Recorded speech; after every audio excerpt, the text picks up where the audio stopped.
Hi, hello students. In this video we are going to be discuss about the relationship between the radius of curvature and focal length in case of a spherical mirror. So as we know, the relationship between the radius of curvature and the focal length is r equal to double times of the focal length, where r is the radius of curvature, small f is called focal length. Now I am going to be prove that. So in order to prove that, I had taken a concave mirror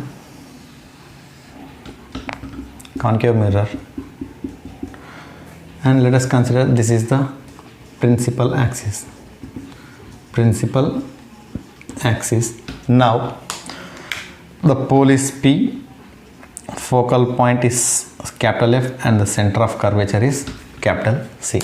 Now I had taken the incident ray which is passing parallel to the principal axis. This is the incident ray. Incident ray is passing parallel to the principal axis. Now try to draw the normal at the point of X. Will you guess how the normal will be?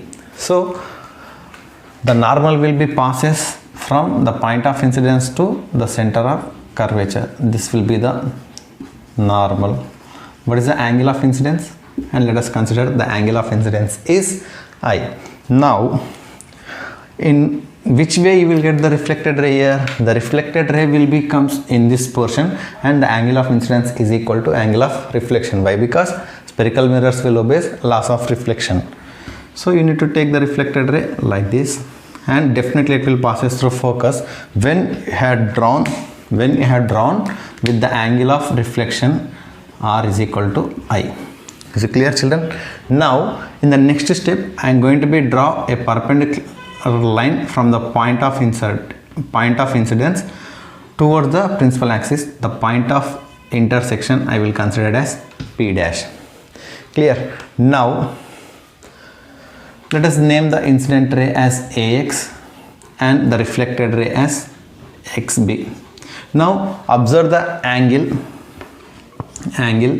AXB. Will you guess what is the angle of AXB? The angle between the incident ray and the reflected ray will be, it will be I plus R. Anyhow R will be equal to I only, no? So you will get I plus I, nothing but 2I. So the angle AXB is equal to 2I. In the similar way I am going to be calculate the angle of PCX. Will you guess what is the angle of PCX? So the angle AXC and angle AXC is interior angle. So this angle AXC is equal to angle PCX. So the angle AXC is equal to angle PCX. Why? Because they are opposite interior angle. I consider this incident ray and principal axis are the parallel rays. So angle AXC and angle PCX are the opposite interior angle. So what is the angle of AXC? AXC is angle of incidence only. So I will say that the angle substituted at that point C is I. In the similar way I am going to be find out the angle of PFX. Angle PFX, and it is also the interior opposite angle of AXF. Angle AXF, and moreover angle AXF is equal to angle AXB only, no? So what is the angle of AXB? 2I. So the angle substituted at the point of focus is 2I. Now try to write the trigonometric ratios. So we know tan theta. What is the tan theta? Tan theta is equal to opposite side divided by adjacent side in a right angle triangle. So in the diagram we have two right angle triangles. They are triangle P dash XF. So the angle substituted at F is 2I. Now try to apply the tan formula. tan ratio. Tan, the angle is 2i here, so tan 2i is equal to, this is the opposite side to this angle, and p dash f is the adjacent angle. So you should write the ratio of p dash x divided by p dash f.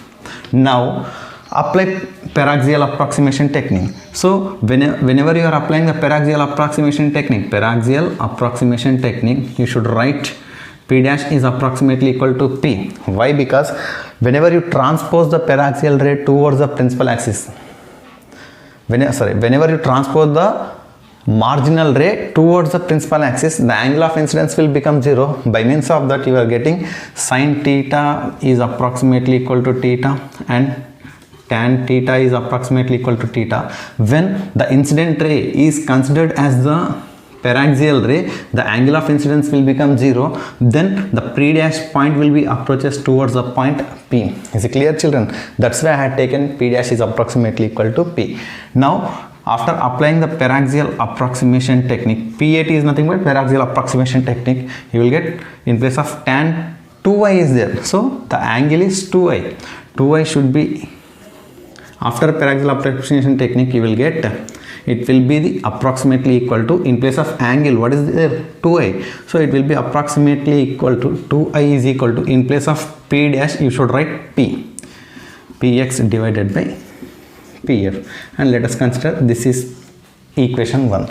Now one more triangle, right angle triangle is there. That right angle triangle is p dash x c. The angle substituted at c is I.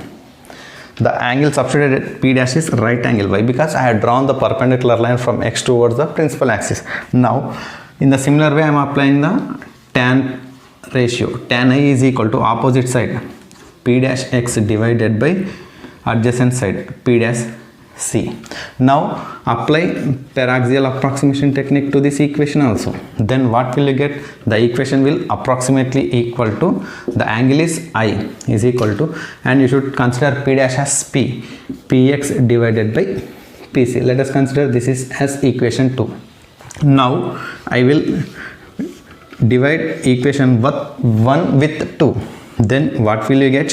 What is the 1? The LHS side of equation 1 is 2i and the LHS side of equation 2 is I, which will be is equal to, on the RHS side you have the term in the equation 1 px divided by pf whole divided by, in equation 2 RHS term is px divided by pc. Now I will get cancelled. In the similar way px will be get cancelled. Then you will get 2 is equal to 1 by pf whole divided by 1 by pc. Now this can be written as 2 is equal to pc divided by pf. Then now try to measure the distance from pole to c, pole p to c, center of curvature. pc is nothing but radius of curvature, we can denote it with r. Then what about the pf, pole to focus? It is nothing but focal length, small f. Now this can be written as 2 is equal to, pc value is how much? R divided by pf value is small f. Therefore r can be written as double the times of focal length after doing the cross multiplication. Or f is equal to r by 2. This is the derivation of the relationship between r equal to 2f, where r is the radius of curvature, f is the focal length. And remember children, whenever you are doing paraxial approximation technique, the marginal ray will be transposed nearer to the principal axis. By means of that, the angle of incidence will be approaches to 0, and whatever the point of intersection p dash had taken, that will be approaches to point P. Thank you for watching my video. Please